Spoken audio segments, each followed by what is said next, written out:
मित्रांनो, घर बांधताना लोक सिमेंट, स्टील, विटा आणि वाळू घेतात, पण तुम्हाला माहिती आहे का, या प्रत्येक वस्तू मागे एक मोठा व्यवसाय उभा राहू शकतो मित्रांनो. आणि विशेष म्हणजे हा व्यवसाय सुरू करण्यासाठी सुरुवातीलाच करोडो रुपये लागतातच असं नाही मित्रांनो. आज पाहूया बांधकाम साहित्य विक्रीचा व्यवसाय नेमका किती फायदेशीर ठरू शकतो. बांधकाम साहित्यामुळे सिमेंट पासून स्टील पर्यंत, वाळू पासून खडीपर्यंत, विटांपासून ब्लॉक पर्यंत आणि आजच्या काळात टाइल्स असेल, प्लंबिंगचे साहित्य असेल, इलेक्ट्रिकल साहित्य असेल आणि इतर अनेक वस्तूंपर्यंत प्रत्येक बांधकामामागे असतो एक मोठा सप्लायचा व्यवसाय मित्रांनो. आणि विशेष म्हणजे यासाठी नेहमीच मोठं शोरूम किंवा करोडोंची मित्रांनो गुंतवणूक आवश्यक असतेच असं नाही. योग्य लोकेशन, विश्वासू ग्राहक आणि योग्य सप्लाय आणि व्यवस्थित नियोजन जर मित्रांनो केलं तर याच्या जोरावर बांधकाम साहित्य विक्रीचा व्यवसाय एक मजबूत आणि दीर्घकाळ चालणार मित्रांनो व्यवसाय बनू शकतो मित्रांनो. आजच्या व्हिडिओमध्ये आपण पाहणार आहोत हा व्यवसाय नेमका कसा सुरू करायचा, काय काय साहित्य ठेवायचं, किती भांडवल लागू शकतं या व्यवसायासाठी, नफा किती मिळतो, ग्राहक कसे मिळवायचे आणि या व्यवसायात सुरुवातीला होणाऱ्या मोठ्या चुका कोणत्या. व्हिडिओ शेवटपर्यंत नक्की पहा मित्रांनो, कारण शेवटी मी तुम्हाला सांगणार आहे या व्यवसायात दुकानापेक्षा जास्त महत्त्वाचं मित्रांनो काय आहे. सोप्या भाषेत सांगायचं तर घर, दुकान, कार्यालय, गोदाम, इमारत किंवा इतर कोणत्याही बांधकामासाठी लागणाऱ्या वस्तू खरेदी करून त्या ग्राहकांना विकणे म्हणजे बांधकाम साहित्य विक्रीचा व्यवसाय मित्रांनो. हा व्यवसाय मुख्यतः दोन प्रकारे करू शकता. पहिला प्रकार म्हणजे थेट ग्राहकांना विक्री, म्हणजे घर बांधणाऱ्या व्यक्तीला किंवा छोट्या ठेकेदाराला आवश्यक साहित्य मित्रांनो देणे. आणि दुसरा प्रकार म्हणजे मोठ्या प्रमाणावर मालाचा पुरवठा करणे. यामध्ये बांधकाम ठेकेदार असतील, बांधकाम व्यावसायिक असतील, विकासक किंवा मोठ्या प्रकल्पांना मोठ्या प्रमाणात मित्रांनो साहित्य पुरवलं जातं. सुरुवातीला मात्र एक महत्वाची गोष्ट लक्षात ठेवा, एकाच वेळी सगळा माल मित्रांनो ठेवण्याचा प्रयत्न करू नका. तुमच्या परिसरात सर्वाधिक मागणी कोणत्या वस्तूंना आहे हे आधी समजून घ्या, कारण व्यवसायात मित्रांनो मालाची संख्या महत्वाची नसते, माल किती वेगाने विकला जातो मित्रांनो हे जास्त महत्वाचं असतं. आता मित्रांनो, दुकानात नेमकं काय ठेवायचं यासाठी तुम्ही तुमच्या व्यवसायाची एक व्यवस्थित मित्रांनो मालाची श्रेणी तयार करू शकता. म्हणजे सर्वप्रथम तुम्ही सिमेंट बांधकामातील सर्वात महत्वाच्या वस्तूंपैकी मित्रांनो एक आहे. ग्राहकांच्या गरजेनुसार वेगवेगळ्या कंपन्यांचे आणि प्रकारांचे सिमेंट तुम्ही उपलब्ध करून देता येते मित्रांनो. यानंतर तुम्ही लोखंड ठेवू शकता, वेगवेगळ्या आकाराच्या लोखंडी साळ्या असतील आणि बांधकामासाठी लागणारे इतर लोखंडी साहित्य तुम्ही ठेवू शकता. तिसरा विभाग म्हणजे तुम्ही मित्रांनो विटा आणि बांधकामाचे ब्लॉक असतील, मग लाल विटा असतील, हलक्या बांधकामाचे ब्लॉक्स असतील आणि इतर प्रकारचे बांधकामाचे मित्रांनो साहित्य ठेवू शकता तुम्ही. आणि वाळू आणि खडी, बांधकामासाठी आवश्यक असलेलं वाळू, खडी किंवा इतर दगडी साहित्य तुम्ही ठेवू शकता मित्रांनो. आणि पाचवा विभाग म्हणजे मित्रांनो नळ कामाचं साहित्य, जसं पाण्याचे पाईप असतील, जोडणीचे साहित्य असेल, नळ असतील, पाण्याच्या टाक्या असतील आणि इतर आवश्यक वस्तू तुम्ही ठेवू शकता. तुम्ही सहाव्या विभागात काय ठेवू शकता मित्रांनो, विद्युत साहित्य, जशा तारा असतील, स्विच असतील, जोडणीचे साहित्य असेल आणि इतर विद्युत साहित्य असेल आणि या व्यवसायाशी निगडीत इतर साहित्य तुम्ही ठेवू शकता मित्रांनो. व्यवसाय वाढू लागल्यानंतर तुम्ही फरशा, स्वच्छतागृहासाठी लागणारं साहित्य, हार्डवेअर, पाणी झिरपू नये यासाठी रसायन, रंग आणि घराच्या अंतिम सजावटसाठी लागणारं साहित्यही तुम्ही ठेवू शकता मित्रांनो. म्हणजे ग्राहकाला वेगवेगळ्या दुकानांमध्ये फिरण्याची गरज नसते मित्रांनो. घरच्या बांधकामासाठी लागणाऱ्या जास्तीत जास्त वस्तू एकाच ठिकाणी अशी सुविधा तुम्ही निर्माण करू शकता आणि इथूनच तुमच्या व्यवसायाची खरी ताकद तयार होते मित्रांनो.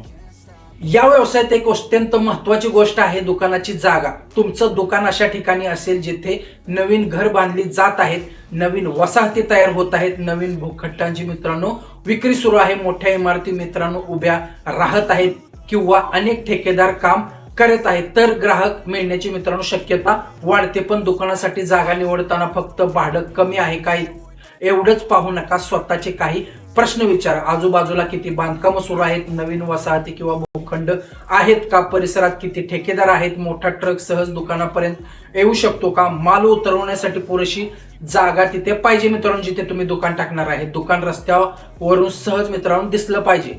स्वस्त जागा म्हणजे नेहमीच चांगली जागा असते असं नाही मित्रांनो. कधी कधी थोड्या महाग जागा असते, पण तिथून दररोज मोठ्या प्रमाणावर ग्राहक आणि बांधकामाशी निगडीत मित्रांनो लोकांची ये-जा होत असतं, तरी ती जागा तुमच्यासाठी जास्त फायदेशीर ठरू शकते. म्हणून मित्रांनो स्वस्त भाडं आहे म्हणून जागा घेऊन ठेवू नका.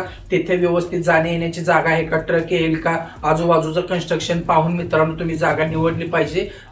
जर थोडं भाडं जास्त गेले तरी मित्रांनो चालू शकतं. आता मित्रांनो हा व्यवसाय सुरू करण्यासाठी तुम्हाला किती पैसे लागतील मित्रांनो, याचं एकच ठराविक मित्रांनो असं उत्तर नाही, कारण तुमची मित्रांनो गुंतवणूक अनेक गोष्टींवर मित्रांनो अवलंबून असते. मग ती दुकानाची जागा असेल, गोदाम असेल, मालाचा साठा असेल, वाहतूक असेल, तुम्हाला दुकानासाठी लागणारे कामगार असतील आणि तुम्ही कोणत्या प्रमाणात व्यवसाय करणार आहात यावर संपूर्ण गणित मित्रांनो अवलंबून असतं. जर तुमच्यासाठी मित्रांनो जर तुमच्याकडे मर्यादित भांडवल असेल तर सुरुवातीला कमी प्रमाणात आणि जास्त मागणी असणाऱ्या वस्तूंपासून मित्रांनो तुम्ही सुरुवात करू शकता. उदाहरणार्थ तुम्ही सिमेंट ठेवू शकता, नळकामाचं साहित्य असेल, हार्डवेअर असेल आणि रोजच्या विकल्या जाणाऱ्या बांधकामाच्या वस्तू असतील. व्यवसायात वाढत गेल्यानंतर लोखंड, विटा, ब्लॉक, वाळू, खडी असे तुम्ही साहित्य मित्रांनो ठेवू शकता मित्रांनो.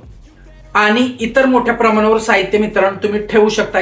पण इथे एक मोठी चूक मित्रांनो करायची नाही. तुमच्याकडे असलेले पैसे सुरुवातीला माल खरेदी करण्यात गुंतवू नका, कारण मित्रांनो व्यवसायात माल असणं पुरेसं नसतं. माल विकत राहणं आणि पैसा फिरत राहणं मित्रांनो जास्त महत्वाचं असतं. तुमच्या भांडवलाचा काही भाग मालासाठी, काही भाग दैनंदिन खर्चांसाठी, काही भाग वाहतुकीसाठी आणि काही रक्कम मित्रांनो अचानक निर्माण होणाऱ्या मित्रांनो गरजांसाठी मित्रांनो राखून ठेवणं शहाणपणाचं ठरतं.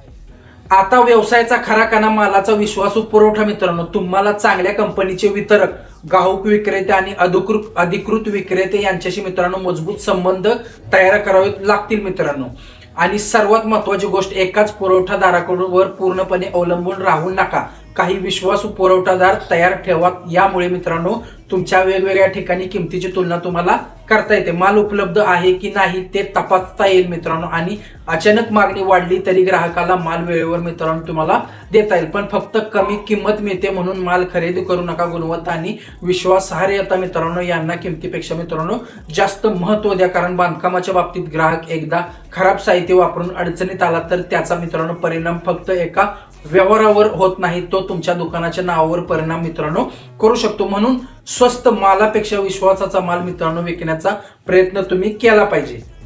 आता मित्रांनो या व्यवसायात नफा किती मिळतो मित्रांनो. काही वस्तूंवर कमी नफा असतो तर काही वस्तूंवर मित्रांनो तुलनेने चांगला नफा मिळू शकतो. पण या व्यवसायाचं खरे गणित फक्त एका वस्तूच्या नफ्यावर चालत नाही. इथे 3 गोष्टी महत्वाच्या आहेत. विक्रीचं प्रमाण, माल किती वेगाने फिरतो आणि ग्राहक पुन्हा पुन्हा तुमच्याकडून खरेदी करतो का. समजा एखाद्या वस्तूवर कमी नफा मिळाला मित्रांनो पण तिची विक्री सातत्याने होत राहिली तर महिन्याच्या शेवटी मित्रांनो चांगली उलाढाल तयार होऊ शकते. म्हणून फक्त या वस्तूवर किती टक्के नफा आहे हा प्रश्न विचारण्यापेक्षा माझा माल मित्रांनो किती वेगाने विकला जातो हा प्रश्न विचारणं जास्त महत्वाचं आहे. आणि एक महत्वाची गोष्ट, उलाढाल म्हणजे नफा नाही. वाहतूक, दुकानाचं भाडं, कामगार, मग माल चढवणे उतरवणे, वाया जाणारा माल आणि इतर उधारीवर मित्रांनो अडकलेले पैसे, हे सर्व खर्च वजा केल्यानंतर मित्रांनो प्रत्यक्ष नफा समोर येत असतो. दुकान उघडणं, माल भरणं आणि ग्राहक आपोआप येतील असं होत नाही मित्रांनो.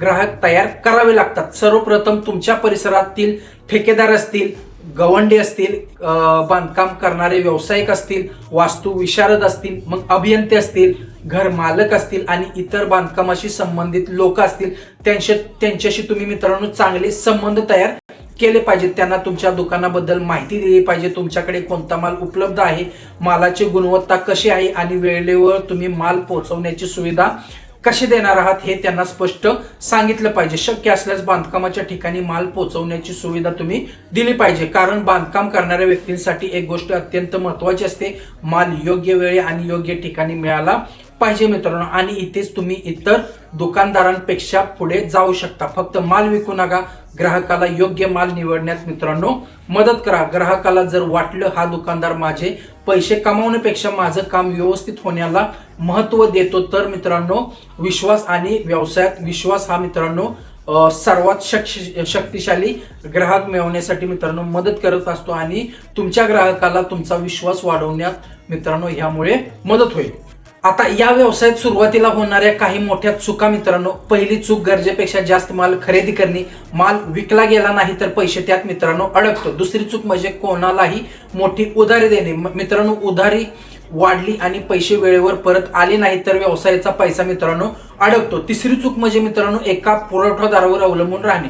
एकाच ठिकाणी माल अडकला तर तुमच्या ग्राहकांची मित्रांनो कामं थांबू शकतात मित्रांनो. चौथी चूक म्हणजे बाजार भावाची मित्रांनो माहिती न ठेवणं. बांधकाम साहित्याची किमती मित्रांनो बदलत असतात, म्हणून बाजारभावातील किमती आणि मागणी मित्रांनो यावर मित्रांनो लक्ष ठेवलं पाहिजे. पाचवी चूक म्हणजे ग्राहकांशी चुकीचं वागणं. लक्षात ठेवा मित्रांनो, ग्राहक एकदा दुकानातून जातो पण चांगला अनुभव मिळाला तर तो पुन्हा पुन्हा मित्रांनो परत येत असतो आणि कदाचित तो तुमच्यासोबत आणखी 5 ग्राहक मित्रांनो घेऊन येऊ शकतो तुमच्या दुकानात, म्हणून ग्राहकांशी चांगलं वागलं पाहिजे.